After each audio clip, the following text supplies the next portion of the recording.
नमस्कार साथियों आज हम बात करेंगे एसआईपी पर। वैसे हम स्टॉक मार्केट पर तो रोज बात करते हैं, लेकिन आज हम बात करने वाले एसआईपी, क्योंकि एसआईपी में क्या होता है कि सिस्टमेटिक इन्वेस्टमेंट होता है। और मार्केट के अंदर आपको पता है आए दिन कभी कोई युद्ध आ गया, कभी क्या आ गया, तो मार्केट के अंदर क्या कि काफ़ी रिस्की भी रहता है। और मार्केट के अंदर क्या है कि लोग मार्केट करते करते ऑप्शन की ओर घुस जाते हैं। और ऑप्शन की ओर जाने से आपको पता ही है कि अंधेरा है, अंधेरा है, वहाँ कुछ दिन प्रॉफिट मिलता है और अंधेरा है, अंधेरा है। तो आज हम म्यूचुअल फंड की बात करते हैं कि ऐसा कौन सा फंड है जो शानदार रिटर्न दिया और दे सकता है। ऐसे हम फंड की बात करते हैं। तो दोस्तों, अगर आप से कहूं कि सिर्फ 10,000 महीने की एसआईपी आपको 15 साल में 63 लाख बना सकती है, तो क्या ये यकीन करोगे? लेकिन ये कोई सपना नहीं है, ये एक रियल डेटा है जो सामने आया है। आज हम बात करेंगे जो Mirae Asset Great Consumer Fund की, और समझेंगे कि कैसे इस फंड ने एक आम निवेशक का पैसा कई गुना कर दिया। अब आपको पता है कि ये न्यूज आज मनी कंट्रोल पर भी दी गई है, उसकी रिपोर्ट के अनुसार भी देख सकते हो। अगर किसी निवेशक ने 10,000 हर महीने की एसआईपी की होती और 15 साल तक जारी रखी होती, तो आज उसका पैसा यानी 63 लाख रुपए लगभग हो जाता। जबकि उसका कुल निवेश कितना था? सिर्फ 18 लाख रुपए। तो यानी पैसा 3 गुना से भी ज्यादा हो गया है। तो इस फंड का एसआईपी रिटर्न रहा करीब कितना? 15.4%।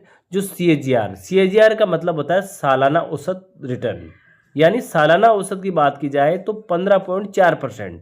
और अगर हम बैंक का देखा जाए तो बैंक एफडी में मुश्किल से 6 से 7% देती है। तो बैंक से क्या डबल हो गया।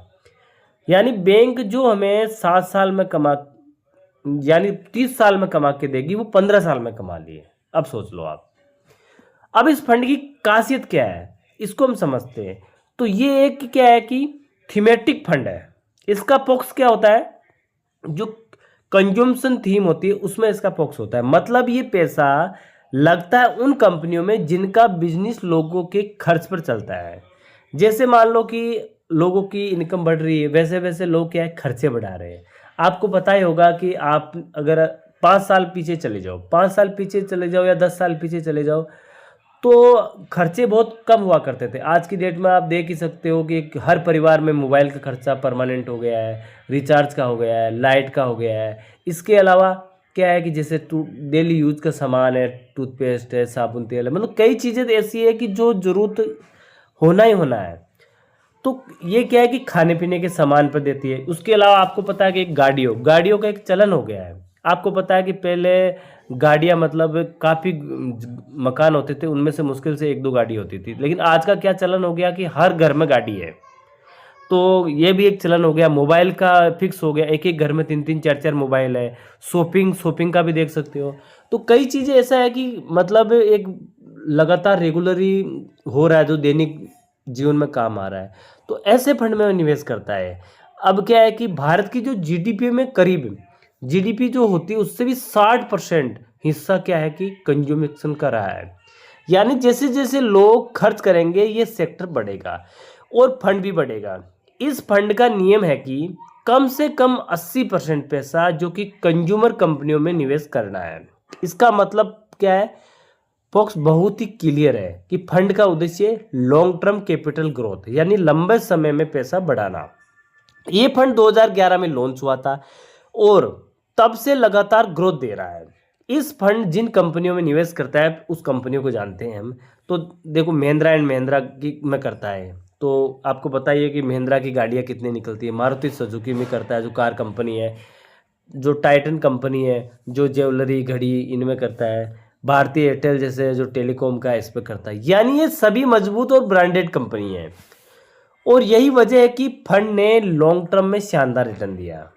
अब क्या है कि इसका असली राज समझते हैं कि सबसे जरूरी बात क्या है। तो एसआईपी प्लस जो कंपाउंडिंग वेल्थ क्रिएशन, यानी ब्याज पर ब्याज मिलता है। आप हर महीने पैसा डालते हैं और वो लगातार बढ़ता रहता है। तो इस फंड ने पिछले कुछ सालों में हाई ग्रोथ दिखाया है, यानी सही फंड प्लस सही समय बड़ा पैसा।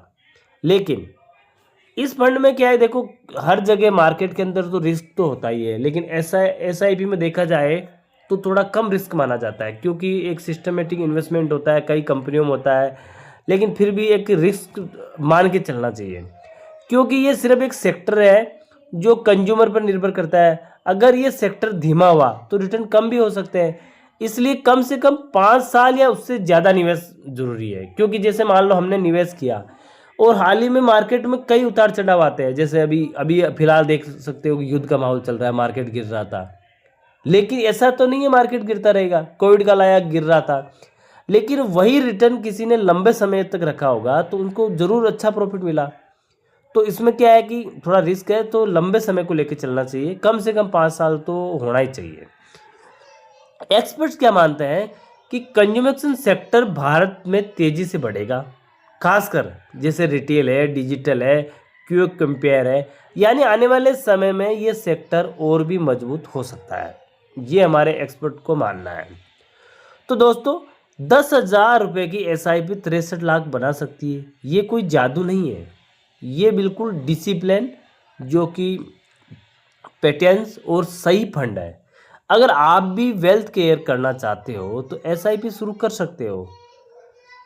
तो आपको ये वीडियो पसंद आया तो इसे लाइक करें, शेयर करें और सब्सक्राइब ज़रूर करें, ताकि आपको ऐसी न्यूज़ आगे मिल सके। ओके दोस्तों, फिर मिलेंगे अगले वीडियो के साथ।